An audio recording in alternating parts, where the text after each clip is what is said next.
Doctor NGR. Homeopathy వైద్య విధానంలో paralysis treatment ఏంటో తెలుసుకుందాం. హలో ఎన్జీఆర్ టీవీ వ్యూవర్స్కి నమస్కారం. ఈరోజు మనం పెరాలసిస్ గురించి, దానివల్ల లక్షణాలు, దానికి వచ్చే కాంప్లికేషన్స్ ఏంటో, దానికి సంబంధించిన ట్రీట్మెంట్ ఎలా ఉంటుందో తెలుసుకుందాం. పెరాలసిస్ అంటే మసిల్ ఫంక్షనింగ్ కానీ, దానివల్ల సెన్సేషన్ కానీ పోవడం అనేది దాన్ని మనం పెరాలసిస్ అంటాం. అది పూర్తి బాడీలో కావచ్చు, లేకపోతే ఒక పార్ట్లో కావచ్చు. పెరాలసిస్ అనేది మేజర్గా మనం చూసేది ఎక్కువగా కారణాలు, దానికి వచ్చే కారణాలు ఎలాంటివి అంటే బీపీ, మేజర్గా చూసుకుంటే బీపీ అంటే హైపర్ టెన్షన్, బ్లడ్ ప్రెషర్ పెరగడం వల్ల బ్లడ్ వెసల్స్ రప్చర్ అయ్యి దానివల్ల పెరాలసిస్ వచ్చే ఛాన్సెస్ ఉంటుంది. బ్లడ్ ప్రెషర్ పెరిగి, లేకపోతే ఇంకా డ్రంకర్డ్స్లో ఎక్కువగా ఈ డ్రంకర్డ్స్లో కారణం ఉంటుంది. డ్రంకర్డ్స్లో మెయిన్గా ఎలా అంటే డ్రింక్ చేశాక ఒక సైడ్ పడిపోవడం, ఒక సైడ్ పెట్టుకోవడం, దానివల్ల దెబ్బ తగలడము, దానివల్ల ఈ పెరాలసిస్ వచ్చే ఛాన్స్ ఉంటుందండి. ఇంకోటి ట్రామా అంటే దెబ్బ ఎక్కడైనా ఇంజురీ తగలడం, లేకపోతే యాక్సిడెంట్ కానీ ఇలాంటి ఇంజురీ వల్ల అయినా పెరాలసిస్ వచ్చే ఛాన్స్ ఉంటుంది. ఇంకోటి మనం చూసుకున్నట్టయితే బాటిలిజం అంటే పాయిజనింగ్ అని రెండు ఒకటి. ఎలా అంటే ఏదైనా ఫుడ్ తీసుకొని, ఏదైనా సడన్గా పాయిజన్ తీసుకున్న తర్వాత దానివల్ల వచ్చే కాంప్లికేషన్స్లో కూడా మన పెరాలసిస్ వచ్చే ఛాన్స్ ఉంటుంది.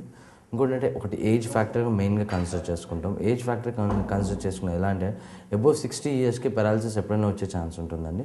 ఎందుకంటే ఇక్కడ బ్లడ్ వెసల్స్ కానీ ఇవన్నీ వీక్ అయిపోయి దానివల్ల రప్చర్ అయ్యి దానివల్ల పెరాలసిస్ వచ్చే ఛాన్స్ ఉంటుంది. ఒక మసిల్ పార్ట్కి, దానికి సంబంధించిన మసిల్ పార్ట్కి బ్లడ్ సరిగ్గా అందకపోతే పెరాలసిస్ వచ్చే ఛాన్స్ ఉంటుంది. పెరాలసిస్ మెయిన్గా మనం చూసుకున్నట్టయితే ఇక్కడ జీబీ సిండ్రోమ్ కానీ, లేకపోతే డౌన్ సిండ్రోమ్ కానీ, లేక స్ట్రోక్ వల్ల ఏదైనా హార్ట్ పేషెంట్ వాళ్ళకి వచ్చే ఛాన్స్ ఎక్కువగా ఉంటుందండి. దీనికి మనం ఎలా కన్సిడర్ చేసుకుంటామంటే మెయిన్గా మనం చూసుకున్నట్టయితే ఈ స్ట్రోక్ కానీ, లేకపోతే స్ట్రోక్లో హార్ట్ పేషెంట్ వాళ్ళకి బ్లడ్ ప్రెషర్ పెరిగి ఎప్పుడైతే వస్తుందో, బ్లడ్ ప్రెషర్ పెరిగినప్పుడు హార్ట్ అటాక్ వస్తుందో వాళ్ళకి మేజర్గా మనం ఇది పెరాలసిస్ వచ్చే ఛాన్స్ ఉంటుందండి. దీనివల్ల వచ్చే కాజెస్ ఎలాంటివి అంటే పోలియోమైలైటిస్ వల్ల వచ్చే ఛాన్స్ ఉంటుందండి పెరాలసిస్. లేకపోతే ఏదైనా ట్రామా కానీ, లేకపోతే బెల్స్ పాల్సీ కానీ, మనం చూసుకున్నట్టయితే ఇంకా ఎనీ యాక్సిడెంట్స్ కానీ, లైక్ బాటిలిజం కానీ, పాయిజనింగ్ కానీ, మేజర్గా ఇట్లాంటి ప్రాబ్లమ్స్ కానీ పెరాలసిస్ వచ్చే ఛాన్స్. లేకపోతే ఏదైనా సడన్గా స్ట్రెస్ లెవెల్గా పెరిగి సడన్గా ఏదైనా ఫాల్ అయిపోయి అప్పుడు కూడా పెరాలసిస్ వచ్చే ఛాన్స్ ఉంటుంది. మేజర్గా మనం చూసుకున్నట్టయితే ఇప్పుడు ఈ మధ్యకాలంలో మనం పెరాలసిస్ వచ్చే కారణం ఎక్కువగా చూసుకున్నట్టయితే ఒకటి బెల్ పాల్సీ, ఒకటి ఏదైనా ఇంజురీస్ కానీ, లేకపోతే ఏదైనా పాయిజనింగ్ వల్ల, ఈ మూడింటి వల్ల ఎక్కువగా వచ్చే ఛాన్స్ ఉంటుందండి. మొదలుగా చూసుకుంటే పాయిజనింగ్ ఎటువంటి పాయిజనింగ్, లేకపోతే ఆర్గానిక్ ఫాస్ఫరస్ కావచ్చు, లేకపోతే ఎనీ ఆఫ్ ది ఫర్టిలైజర్ కావచ్చు, ఏదైనా పాయిజనింగ్ తీసుకున్న పేషెంట్స్కి వాళ్ళ ఫ్యూచర్ ఎండింగ్ కాంప్లికేషన్ పెరాలసిస్ లాగా ఎండ్ అవుద్ది.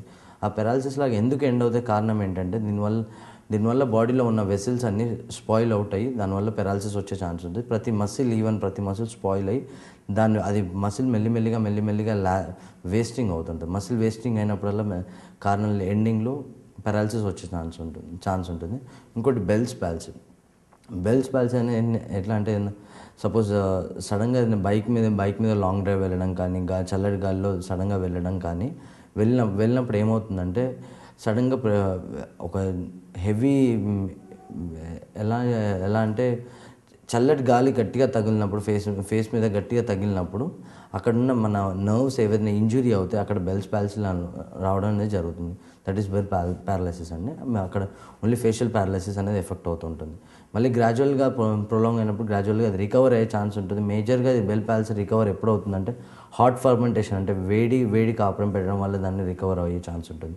మేజర్గా ఇంకోటి మనం అనుకునేది అయితే ట్రామా కానీ, ఆటోమొబైల్ యాక్సిడెంట్స్ కానీ, ఎప్పుడైతే ఈ ఆటోమొబైల్ కానీ యాక్సిడెంట్స్ అయినప్పుడు ఇమీడియట్గా మనం బ్లడ్ క్లాట్ అవ్వడం, బ్రెయిన్లో బ్లడ్ క్లాట్ అవ్వడం, దానివల్ల లోవర్ ఆఫ్ ది బాడీ మన పెరాలసిస్ వచ్చే ఛాన్స్ ఉంటుంది. పెరాలసిస్లో మేజర్గా మనం చూసినట్టయితే left hand and right leg కానీ, లేకపోతే right hand and left leg కానీ ఇలా పారాలసిస్ వస్తుంది. ఎప్పుడు రెండు ఒకటే సైడ్ ఎప్పుడు పారాలసిస్ రాదు. ఇంకోటి రెండు వచ్చినాయి, రెండు కాళ్ళు రెండు చేతులు పారాలసిస్ ఉంటుంది. దీన్ని ఫుల్ బాడీ పారాలసిస్ అంటారండి. హాఫ్ ఆఫ్ ది బాడీ వస్తే హెమిప్లేజియా అంటారు. ఎలాంటి లక్షణాలు ఒకటేసారి పారాలసిస్ రాకుండా కొందరికి మెల్లిమెల్లిగా రావడం జరుగుతుంది.